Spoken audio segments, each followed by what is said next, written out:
সম্মানিত ভাই ও বন্ধুরা, আজকের এই ভিডিওতে আমরা আলোচনা করব স্বপ্নে মোজা দেখলে কি হয়।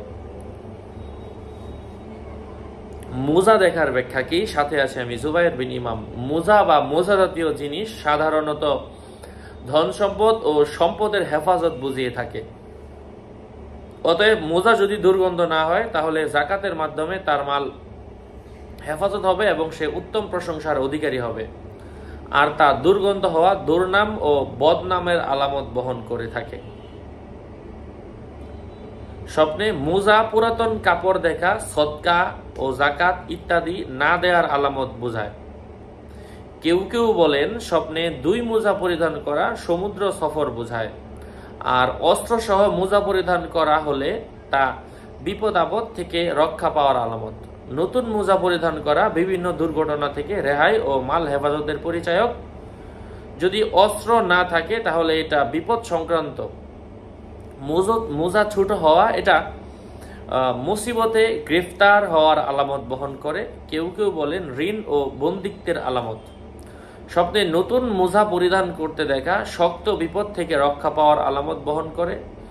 কিন্তু পরিহিত মোজা পুরাতন হলে বিপদ থেকে রক্ষা পাবে ঠিক, কিন্তু তেমন একটা জোরালোভাবে না, অর্থাৎ এটা দূর হতে দীর্ঘ সময় লাগবে।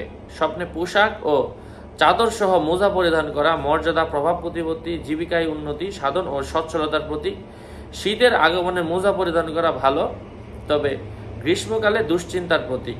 কেউ স্বপ্নে শুধু মোজা দেখলো কিন্তু পরিধান করেনি, তাহলে সে অনারবি অপরিচিত সম্প্রদায় থেকে সম্পদ প্রাপ্ত হবে।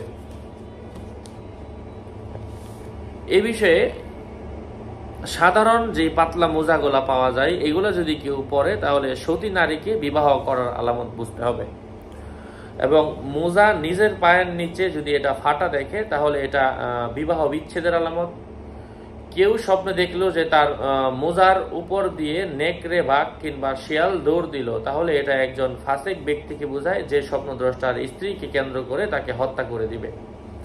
স্যান্ডেলের মতো চামড়ার মোজা স্বপ্নে পরিধান করা একথা বোঝায় যে সে কোনো নারীর ফাঁদে পড়ে দুশ্চিন্তাগ্রস্ত হবে। আর মোজার নিচে দিয়ে তালিযুক্ত থাকা একথা বোঝায় যে সে এমন একজন মহিলাকে বিবাহ করবে যার পূর্বে স্বামীর পক্ষের একজন সন্তান রয়েছে।